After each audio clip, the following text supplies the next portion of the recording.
I want to give the tap dancing sellout of the day award to Poetik Flakko. Now, who's Poetik? Well, I'm Poetik Flakko, okay? No, but all jokes aside, the tap dancing sellout of the day award goes to Poetik Flakko. Now, you're probably asking, why are you talking about yourself this way? Well, this stems from a comment I got on my last video from a subscriber called Beauty. Now, Beauty is a subscriber. She comments. I've seen her in my comment section often. So she's not a hater. She's not somebody, who's a troll. Like, she's a real person, right? Who had a real critique. And the comment was, Flakko, you got some explaining to do. In the comment section and like in the thread, sorry, not threads, but the replies of the YouTube comments, not threads, because threads are a whole different thing. But in the replies, there were people pointing out, bro, Flakko, we've seen videos of you as a conservative. Now you're more left-leaning. What happened? What was the change? Why did you change? What's going on? And I certainly feel like, one, nobody is above accountability. Two, nobody is above being called to the carpet and taking accountability. And nobody is above giving answers. Like, I don't think giving answers make you less of a man. So I'm here to give answers and speak to my community and speak to my people. To even understand how I became or how I overcame, you kind of have to understand a little about my life. Now, a lot of you guys already know this information because it's no surprise. And I'm even here currently, but I spent a lot of my life in North Dakota, right? And North Dakota is overwhelmingly conservative, is Republican.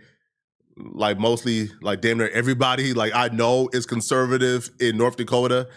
It's one of those things where you don't really even think about it. Even like certain quote unquote Democrats or conservative, it's just a place where conservatives are.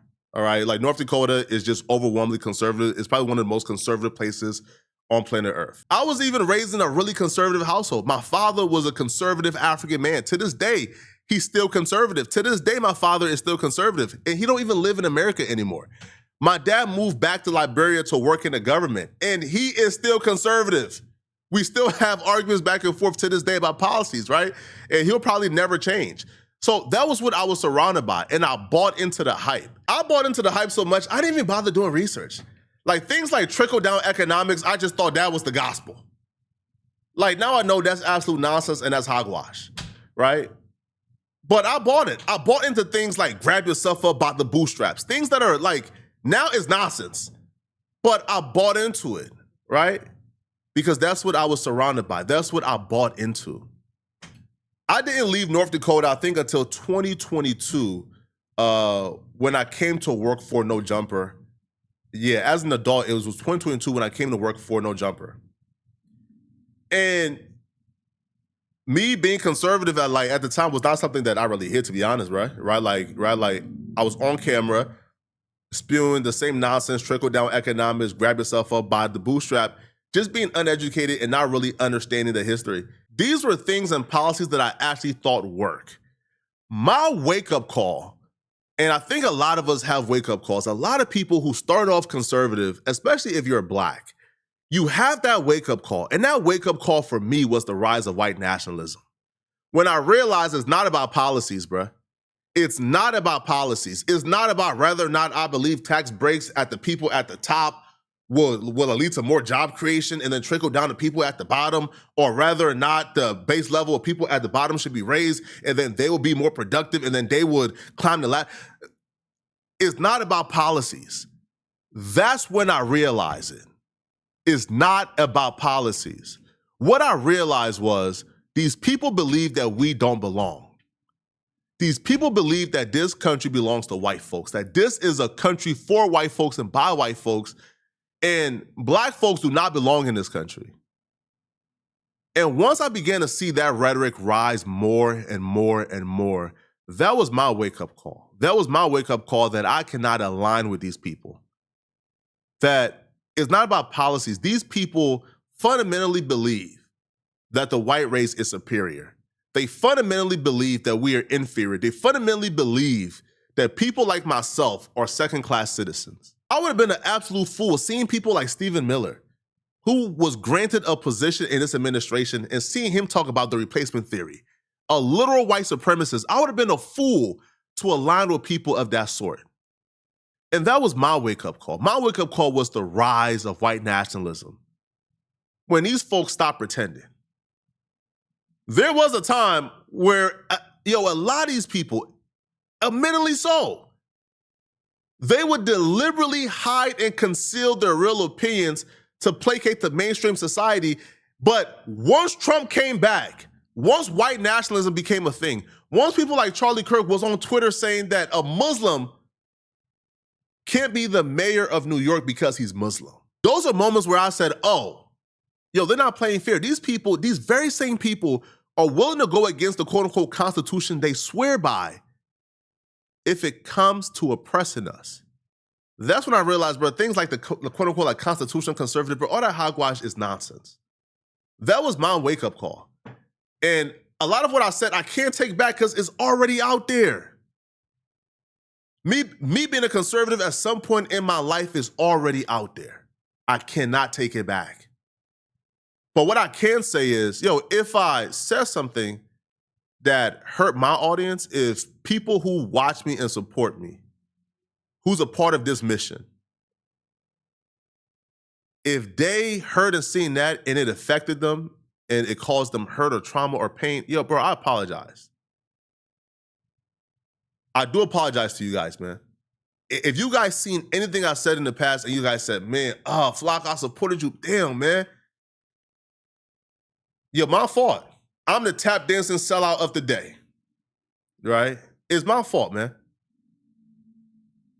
But we all have our wake-up call.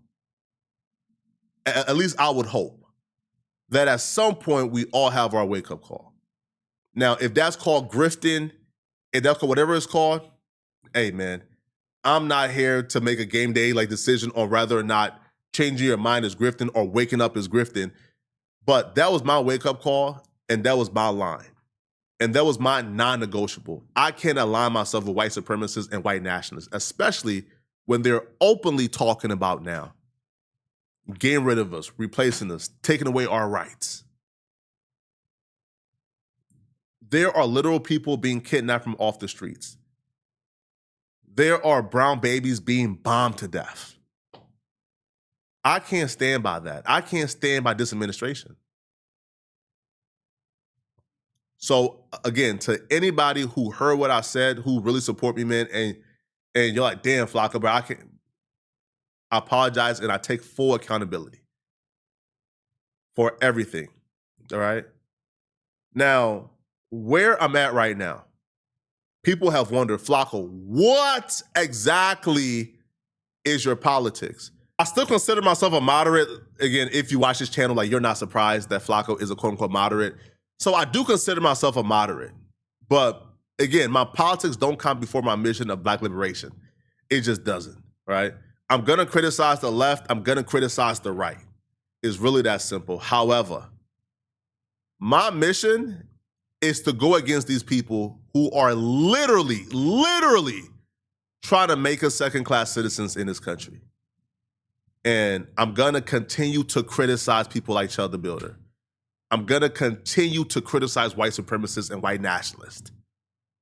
Because I understand the dangers of leaving, again, that ideology to go unchecked. I understand the danger.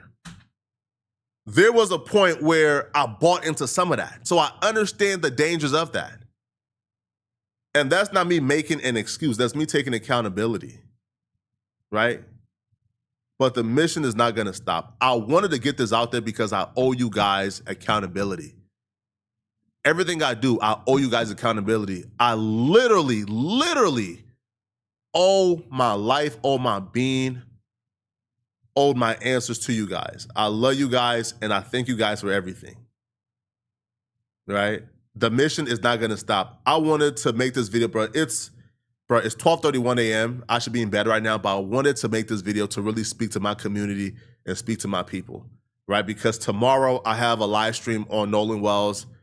Chud is apparently just quote unquote like got released, so I'm doing a video on that. But I wanted to speak to my people because I didn't want this to get in the way of the mission and the content tomorrow where I'm gonna be speaking on Nolan Wells, Chud the Builder, among other things. And I don't want for this to be a distraction for that, right?